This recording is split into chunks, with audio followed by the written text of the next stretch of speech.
Well, this week I bought 2 new tools for the workshop, specifically for metalworking. And the first one is a 60 amp plasma cutter. So if you don't know what this is, it's similar to oxygen acetylene torch where you can cut metal with it, but it's way more precise and it's way more idiot proof. And all you need for a plasma cutter is you need a welding receptacle to plug it in, and you need an air compressor. So this works very similar to a welder. You have a ground clamp or a working clamp, and this has to attach to the piece that you want to cut. And then instead of the MIG welder or TIG welder, you actually have a torch, a plasma torch on this end. So let me grab a piece of metal, I'll show you how it cuts. So I clamped a square on here so that I can use it as a guide and cut a nice straight line. Here we go.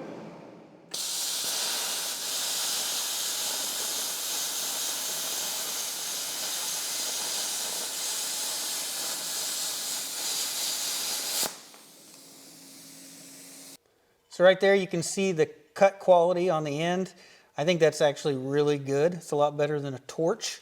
And if we look at the bottom of the cut you get dross, and that's what's right here. And there is a lot less dross on this piece than there would be with a torch. So I think this will be pretty easy to clean up, but really when you look at it, it's a nice straight cut the way it is. Looks really good. So this is some 14 gauge sheet metal. We'll see how fast we can cut it.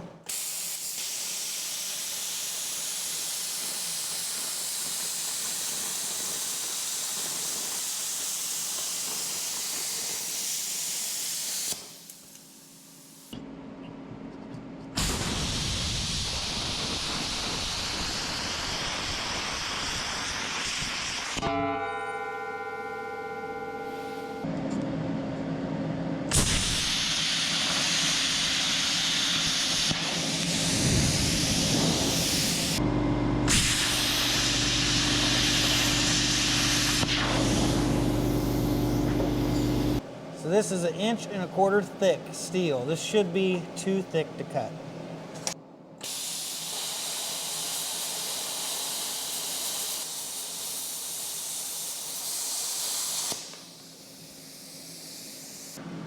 There it is. It cut through 1.25 inch thick steel. It's a little bit dripping there at the bottom, but it did cut through 1.25 inch steel. That's pretty impressive. So I've wanted a plasma cutter for a long time. I finally broke down about 2 weeks ago and I ordered this plasma cutter, and this is probably the coolest tool I've ever bought, honestly. I've had a lot of tools, and this is probably the funnest one I've had to use. I sat out here for an hour and a half the other night just cutting up scrap pieces of metal, playing around with it, seeing how it all worked. So yeah, I'm definitely liking the new plasma cutter, that's for sure. So the second tool I bought was for the hydraulic press, and it is a hydraulic press brake.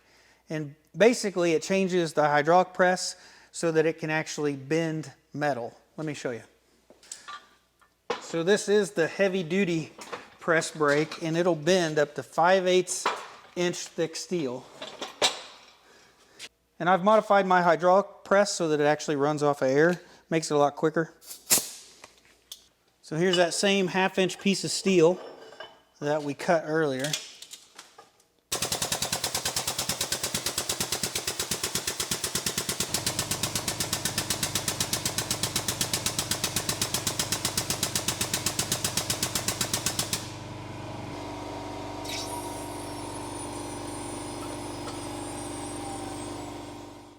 So there you go, 1/2 inch thick steel, 2.5 inches wide. It just bent it. I could have kept bending it. I didn't quite get a 90 on that. But it'll do 5/8, that's 3 inches wide. It'll do 1/4 inch up to 15 inches wide. And hopefully you can see how handy that's going to be when I'm working on tractors or implements trying to make new parts. I'll be able to bend my own parts instead of having to try to weld something together. I think this will definitely be handy for when I'm working on stuff here in the shop. So I ordered this off of Swag Off-Road, and this was a kit. I actually welded this together last night. It came in pieces, and I got it all welded together. It saves you about $100. if you buy it as a kit and weld it yourself. And this is the heavy duty version. And then this is also a finger brake. These are removable fingers. And you can adjust the width, the top width of this bending brake. So it gives you a lot more flexibility when you're trying to make things in this hydraulic brake. So if I turn the plasma cutter on, you can hear those fans come on. They're pretty loud. It sounds like there's probably 3 or 4 fans in here running. And as long as this is on, they're on. It's just a constant noise whenever you're using the plasma cutter. So the reason for that is this is made to run a very long time. It's got a very high duty cycle. As long as you're running 50 amps or less, it's 100% duty cycle. It can run all day long.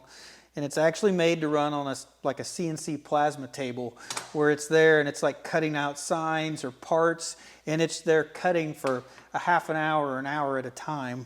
And that's what this is made for. So I always thought a CNC plasma table would be cool to have, and it's one of those things you want to have. I want to have in the future. So I just went ahead and I bought this in case I ever did get one that this plasma cutter would work on it. So I just went ahead, I paid a little bit more for like the upgraded model or the little bit better model in case I do get a plasma table in the future. So I've got one more thing that I ordered that has not shown up yet, and that is a rolling toolbox. So I plan on putting the plasma cutter on top of that and just use it as like a mobile cart for it, but then I'll gain like 5 drawers of tool storage at the same time. So I think it's a win-win. I'd rather use a toolbox than I would like a welding cart. You just gain so much more storage. So I have played around with the hydraulic press brake. That is definitely a tool of brute force, not exactly precision. So if you want to take a piece of 1/2-inch stock and bend it like this, it will do it. But if you're looking for some precise bends in sheet metal and you're wanting them to be really tight, it's not going to do it. It's going to be more of a curved bend. It's not going to be a nice tight bend. So you just kind of got to learn the machine and how it bends. And I think it'll still work out really good making brackets. I've thought about making a new like battery pan for the battery to sit in on the Allis Chalmers. I think I could be able to do something like that. So we'll just have to wait and see what we come up with, but I think it'll come in handy as well. But I think that's going to be it for this video. I haven't got much done lately. So I've been mostly playing with this and then welding that brake together the other night. So most of my time out here in the shop has been, I guess, playing around with my new tools. So I haven't really got anything else done. But I thought maybe I'd at least show you what I got, and hopefully we'll see them in action here pretty soon on some projects. But I think that's it for today's video, guys. So thanks for watching. I'll see you in the next one.